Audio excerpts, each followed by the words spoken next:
Kita ketahui bahwa penanganan stunting di Parigi Motong ini sudah beberapa tahun yang kita lakukan. Sudah sejak tahun 2019 dengan data yang kita dapatkan kurang lebih 30,2% pada masa itu jumlah angka stunting di Kabupaten Parigi Motong. Nah, alhamdulillah dengan kerja keras teman-teman, kemudian kolaborasi dengan teman-teman OPD yang lain, melakukan program kegiatan secara terintegrasi, itu diantaranya kita kan melakukan pendampingan kepada pemerintah desa, kepada masyarakat, dengan lokus-lokus stunting yang ada di Kabupaten Parigi Motong.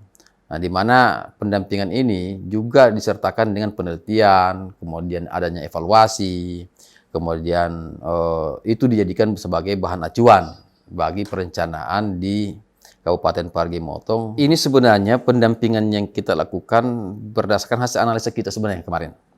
Menganalisa apa yang kurang, apa yang lebih, dan apa yang harus kita tingkatkan. Memang sudah ada juknis atau juklak yang diberikan oleh pihak pemerintah pusat. Bahkan ada 8 fase, 8 tahapan aksi yang harus kita lakukan. Dan memang untuk pendampingan ini tidak masuk di dalamnya. Namun kita bisa melihat dengan garis pantai 472 km, dengan jumlah personil yang terbatas, dengan akses geografis juga agak sulit, jelas kita membutuhkan tenaga-tenaga tertentu untuk melakukan pendampingan. Karena kita pahami juga, hal untuk melakukan penurunan angka stunting ini tidak bisa kita lepas begitu saja, tapi harus dilakukan pendampingan. Nah, pendampingan inilah yang kita mintakan, salah satu ada beberapa orang yang kita minta melakukan pendampingan sampai dengan pemerintah desa, turun ke pemerintah desa, memberikan edukasi, memberikan pemahaman, bahkan hal-hal yang selama ini tidak pernah kita sadari, itu terungkap semua.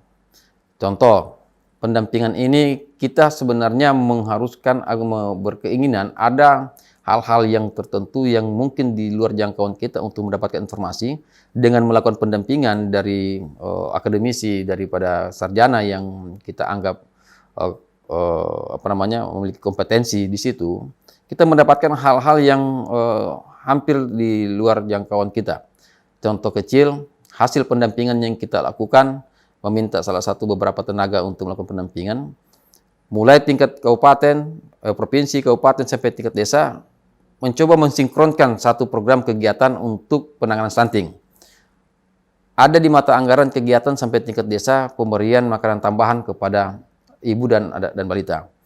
Nah, kondisi real di lapangan setelah dilakukan pendampingan yang kita turunkan, ternyata kita tidak bisa menyamaratakan semua jenis makanan atau jenis PMT yang harus kita bagikan kepada masyarakat, apalagi ibu-ibu dan anak-anak balita.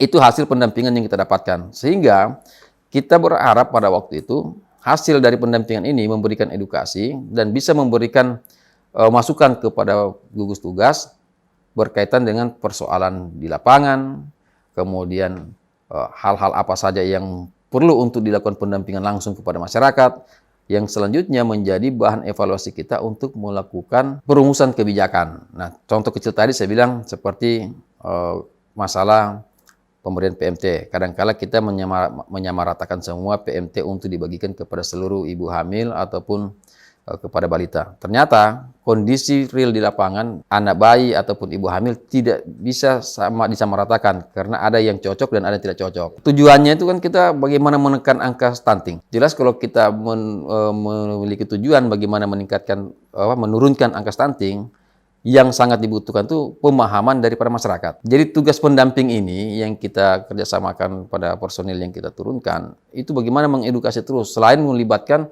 ibu-ibu bidan desa dan aparat desa yang ada untuk memberikan pemahaman bahwa stunting ini penyebabnya salah satunya menyangkut masalah tingkat kemampuan berpikir anak-anak nantinya pada saat sudah berada di 1000 HPK. Nah, target yang kita harapkan dengan dilakukan pendampingan seperti ini, edukasi yang diberikan oleh tenaga pendamping, kerjasama dengan pemerintah desa, dengan bidan desa, kita berharap masyarakat yang betul-betul sudah paham tentang resiko terhadap stunting ini bisa menjadi penyambung lidah, penyambung informasi kepada masyarakat yang lain, baik di masyarakat setempat atau masyarakat di luar desa tersebut, sehingga informasi ini bisa berkembang terus bahwa ternyata masyarakat juga paham tentang kenapa harus segera dilakukan antisipasi terjadinya stunting. Jadi kita berharap ini sebagai momen kita menginformasikan kepada masyarakat sebagai pembelajaran langsung kepada masyarakat bahwa inilah dampak apabila terjadinya stunting. Nah, dari situ itu kita berharap akan berkelanjutan antar masyarakat dengan masyarakat, antara ibu hamil dengan ibu hamil yang berikutnya, kemudian antar desa dan antar desa, itu bisa memiliki pemahaman tentang